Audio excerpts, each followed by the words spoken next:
do something, and then I was like, I'm a developer. So, Got it. Got yeah. it. Here I am with a bunch of people writing code, solving problems. Yeah. So Great. that would be it. And what's motivated you to continue developing and continue learning and to look for a job in this field? One, just my interest in it. The fact, I told you, part of what I didn't like with my other job is just like, I think when you learn a certain amount, like that was just it. And then like every day was pretty much the same. Whereas like here, depending on what language you're using, what the issue is at hand, you can kind of have a different day-to-day experience depending on what it is that you're doing.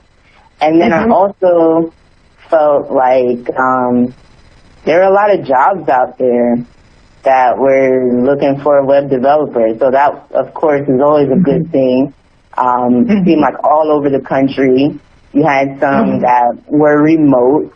In the beginning or as a new developer, I'm not interested in a remote, position. But of course, with experience and as I become more comfortable, I would definitely be open for a remote position. Got it. And then, as you think about it, what kinds of projects have you done you've mentioned a couple of front-end web development, some app development. What kinds of projects have you done, and what kinds of projects do you kind of get most excited about? So most of my projects, I tried to implement both front end and back end, just for practice. A lot of the meetups I went to, they said you may see positions out there for just the front end or back end, but it seems like most companies want a person who could do both. So I tried to incorporate both into my projects just for practice. Most of my front end was done with JavaScript. I did projects where I just used vanilla JavaScript. That means like I didn't use any frameworks. And then I did projects where I used React.js. So that's basically where you have like a virtual DOM, and the whole point of using React.js is you're supposed to have like quicker results, quicker outcomes from different actions that may happen on your web application. Yeah, I've gathered that's extremely popular and one of the more in-demand skill sets we have right now. Yeah. It's like it's a Facebook language. And are there projects that you do kind of because you have to, and projects you do more because you want to, or aspects of projects? I feel like there's some projects that I've done on my own. I feel like I'm more so at the state where I'm trying to learn different things. So I feel like I need to go through as many tutorials as possible. And I guess what you may consider to be a project is I go through these tutorials. They're very small scale. It's just to practice like one or two features that I just learned. Whereas the projects that I had to do in the boot camp, like those were more in depth in that it probably took me like a week. Where my final project took me 4 weeks. Right. Whereas like, now it's kind of like, I'm trying to learn as much as possible and go through as many tutorials as possible. So I'm building, but it's on a small scale. Right. And, as you've been learning, are there ways that you've used resources differently besides the sort of, you said you started asking questions, going to meetups and things. Are there different ways that you use tutorials? Are there resources that you use now that you didn't use then, like documentation or anything? Towards, I would say, the end of my program, or once I became familiar with concepts. I told you in the beginning, I didn't even like really understand that there were these different languages. Like I heard of Ruby and different things, .NET, but like I didn't really understand what it was. Once I became, I guess, familiar with the lingo, then I started using Udemy more. Okay, started using Udemy. In the beginning, I always used the documentation for each language. So like Ruby has an online Ruby documentation that was very helpful because I could literally like search things in the window depending on what it is I was looking for, and it was just, I mean, the information would be right there. React, they offered documentation online. Trying to think. Yeah, how did you learn React? Yeah, so React, I used a lot of resources to use React. I would say I initially started off using the online documentation. However, not all parts of the documentation are updated. And I think when I got to a point when I discovered they were using like old JavaScript syntax, and I was so in tune with using like the latest JavaScript syntax, it just took too much energy for me to try and like work backwards of something that I was still learning. So I started referring to the online React documentation. And then I think that's when I discovered coding with Mosh, like I told you. Offered some tutorials, and just me using, I guess, the lesson plans that was offered through my boot camp, putting everything together, doing different activities. That's how I learned it. Got it. Yeah, and React. You mentioned, doing JavaScript, doing some Ruby. Have you worked in Java at all? No. Okay. And then what about are there any other languages that you've worked in or experimented around with? I've experimented with Python. That was probably, I think, other than me kind of like jumping into coding on my own and doing JavaScript on Code Academy to learn, I would say Python was probably like the first language. Like I told you, I wasn't really familiar with all the languages. It was just like I always heard about Python, so I was like, I should learn Python. I went to different meetups where they offered different intro sessions to those interested in learning Python. Once again, it was just like, I was just really open to learning anything. Got it. Yeah. And then what about C# or .NET? Have you played around with that at all? No, I haven't. Okay. And what about Objective-C or Swift? Swift, I have slightly. It was featured in a Udemy course that I was doing. They were like, learn to do this using Swift.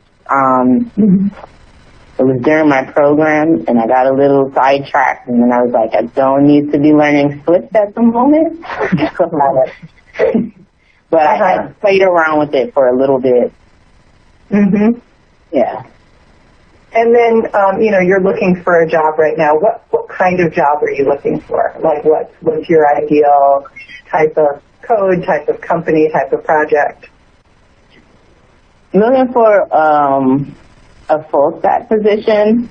That's my primary goal. Full stack, where they primarily use either JavaScript or React for front end. And then, what I learned, Rails for back end. if full stack isn't available, then my next choice would be front end. I know this first job probably be like an entry junior level, which is why I kind of wanted full stack, because I figured that would be like a good time to learn on the job. Got it. And then what are your goals as a developer, say 1 year, 3 years, 5 years out? So the goal is to pretty much like keep learning, understand like I guess more of the tech industry as I'm going along, and then ultimately I guess like in 3 to 5 years, just with everything that I've learned, I would like to like have my own like consulting business. So I would, you know, obviously need to understand as much as possible for that to happen. Got it. And why a consulting business? What kind of, what kind of work do you imagine yourself doing, and why is that appealing to you? Just, you know, having that element of, you know, I guess being in charge, and like I said, just being able to build something. So if you know there's someone in need, which is how I all got started, you know, I was in a program that needed something, I can then, someone has that vision, and I can then bring it to life. So that's the part that I find interesting. Got it. And what's your kind of academic background before you started working as a health inspector? The science biology major. I was a pre-pharmacy, so while I guess my last year of undergrad, I was accepted into pharmacy school, started working in a pharmacy, and I did not like it at all. So at that point, I was just like, no, I can't imagine myself going through pharmacy school and this being my profession. I also had an internship my last year with my local health department, and that's ultimately what led me to have the health inspector job full time. Got it.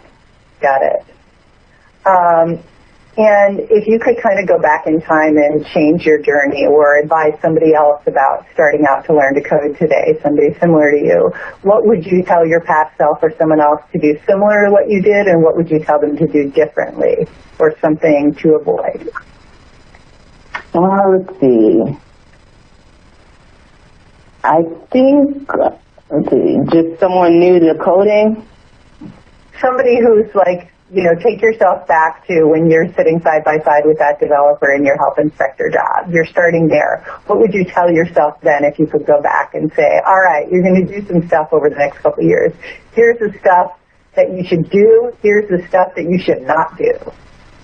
Okay, so I would first tell myself to, like, go out and explore, ask that, you know, whoever's first exposing you to coding, you know, rather than just kind of overviewing from the side what it is they're doing. Like, if you have some kind of interest, like, ask that person directly, like, what it is that they're doing. You know, like, I guess ask more questions involved with coding. And I would just say, yeah, like, I would explain, first of all, also, too, like, what coding is. That was something that I wasn't quite 100% sure of in the beginning. And I would also tell myself not to be intimidated by the foreign concept of coding. What would you tell yourself to start learning first? Would you tell yourself, hey, the way you did it with, you know, learning JavaScript and Ruby on Rails first and then picking up Python? Or would you tell somebody to start with Python or start with a different language?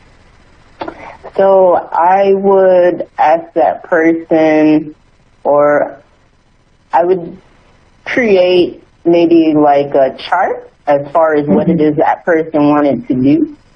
And if they like wanted to do design, if they wanted to do web development, if they think they'd want to do data science, I would have a chart that would lead them to specific languages. If they think they wanted to work for the government or private sector, I would have a chart to kind of like lead them in the right direction. There's so many languages out there, and also a chart for like popularity.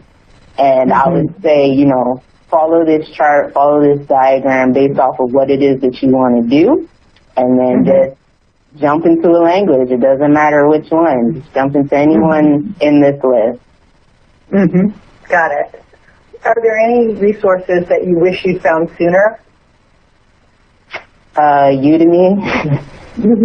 Yeah. Okay. Yeah, I would say Udemy. And are there any resources that you tried but that didn't end up really helping very much? I think once I got to a certain point, Code Academy wasn't all that helpful. So it was a great introduction, but once I like went back to it, I guess once I knew more, it wasn't all that. It's just terrible. And what needs do you see that aren't being met for people that are needing to code, and how would you like to see them be met? I think as far as people understanding like what could be done with code, and also people having available resources. Sometimes just having one person explain it to you isn't enough, especially if that person, let's say if they're not a great teacher. That doesn't mean that, like, you know, that coding is necessarily hard. It just wasn't explained to you in a relatable way. Got it. And if there were a large technology company that was, you know, kind of putting together a site or a program to help people like you, or to help people who are just starting out or maybe in their first few years of learning to code, what would you want to be on that site? What kinds of resources, what kinds of things would you like it to offer? What kinds of community? So let's see. So one, I would want the site to offer different languages, and then as they offer different languages, like explain what that language is, rather than just having it listed and then saying, okay, now start learning Python. Like, give some history to it. Maybe what kind of industries use it, what it could be used for, and then give tutorials where you can build out certain features, but features that are like relatable. And I think it may even depend on your audience. A lot of these times some of these intro to coding, everything is just like about a robot. Like, you know, build a robot, build a snake. And that might be a turnoff for somebody who's not a gamer, but they want to build things, and they probably just think, okay, coding is just for people who are into gaming, you know, and that's not necessarily the case. So what kinds of things would be relatable for you instead of that, if they said build a what? So, you know, maybe if they said, let's build some type of task manager, you know, and that's why I said it would probably have to be based on their audience. But I would just try to imagine that something that someone uses or something that someone could use every day, like anybody. So whether it's a child, they might have like a school planner, you know. If it's an adult, something that can make your grocery shopping more efficient. And you can then see like how it could be used in real life, rather than like this cool idea, but it's a little far-fetched and you may not see like why I would want to learn this language. Got it. Anything else that you'd like a large technology company putting together that site to do or include or have as part of their program?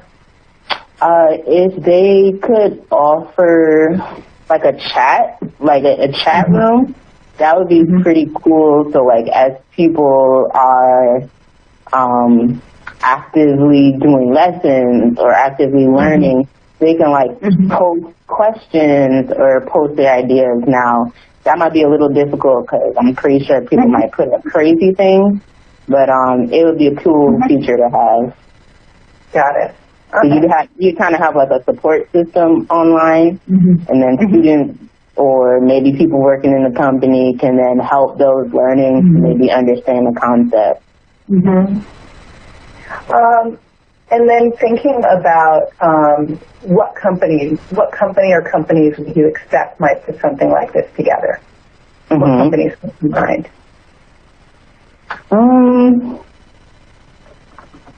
I would just imagine,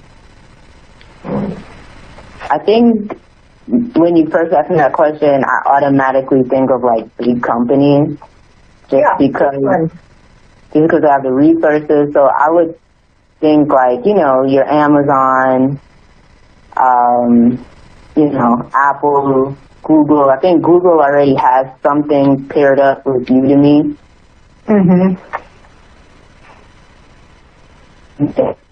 They're paired up with some type of learning platform. Just because these are such like big companies, they're obviously looking for developers or people in the IT field. I feel like if they create this type of platform, they can kind of groom people to work for them. And any other companies come to mind besides Amazon, Apple, and Google? That might be. Trying to think.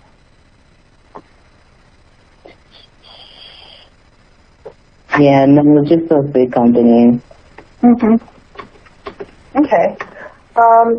And thinking again, like looking back on kind of your path, I mean, you didn't get a degree in CS.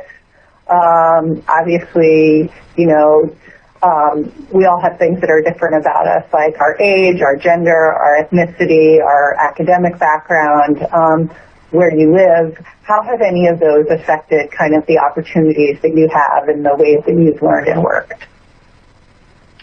Just like as a whole? Any of those factors, how have any of those specifically, do you think that anything specific to like being self-taught or anything specific to being a woman, for example, has kind of changed your path or the way that you've kind of gone about things so far? Yeah. So I think I am considered to be like first generation American. So I think growing up, you kind of hear like you want a stable profession, something that's established. You want to be like a doctor, lawyer, like engineer. I would say at least when I was in school, growing up, middle school, high school, college, like the whole concept of using a computer, it was just like for fun. Like there's nothing real that's going to come out of that. It's great, but I think it was seen as like going into any type of profession related like to a computer was kind of seen as like a risk.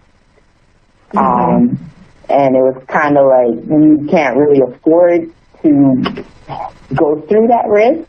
And so I think because of that, I wasn't even really informed about like different professions involved in IT. I kind of had to discover that for myself.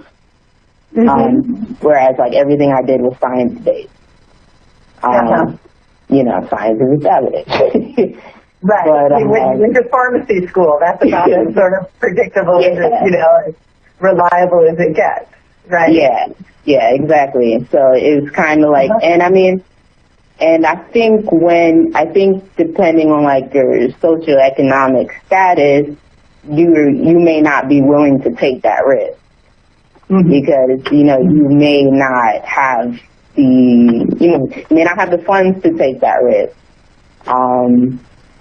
That was something when I was in my boot camp, I saved up and I also got a scholarship because of the fact that I was a woman, because of the fact that I was black. You know, I got scholarships for those things, but there were some people where, you know, they struggled about the fact that, you know, I'm in a boot camp and I'm not making any money. And I think sometimes too, while you're learning, like that stress can also like affect how you learn. Sure, absolutely. And do you think it's different for you kind of coming through being self-taught in a boot camp than if you had been like a computer science major? In the beginning, I thought so. And then after I went to different tech events, different meetups, and I would meet people, yeah, there were people there who had a CS degree, but there were also people there who were self-taught and who went to boot camps, and they had pretty decent jobs. And then that kind of like changed my outlook, where I was like, okay, yeah, these people, they had to start somewhere just like me. So that whole intimidating factor kind of went down a little bit. And also too, like, you know, even though I was still in my program, I went to job fairs and stuff like that. And I'll talk to companies and say, like, you know, how likely are you to hire someone from a boot camp? And a lot of times they're just like, yeah, if I find someone who has that willingness to learn and that grit, you know, I'd hire that person. Got it. Cool. Anything that I haven't asked you about that you feel like would be important to say related to this topic? Not that I could think of. Okay, because I know we're about out of time, but I just wish you super well in your job search and finding what you're looking for. And you know, I hope that that the right thing kind of materializes. But it sounds like you're doing all the right things to get there. Yeah, thank you. All right, take good care. Thanks for your time. Bye.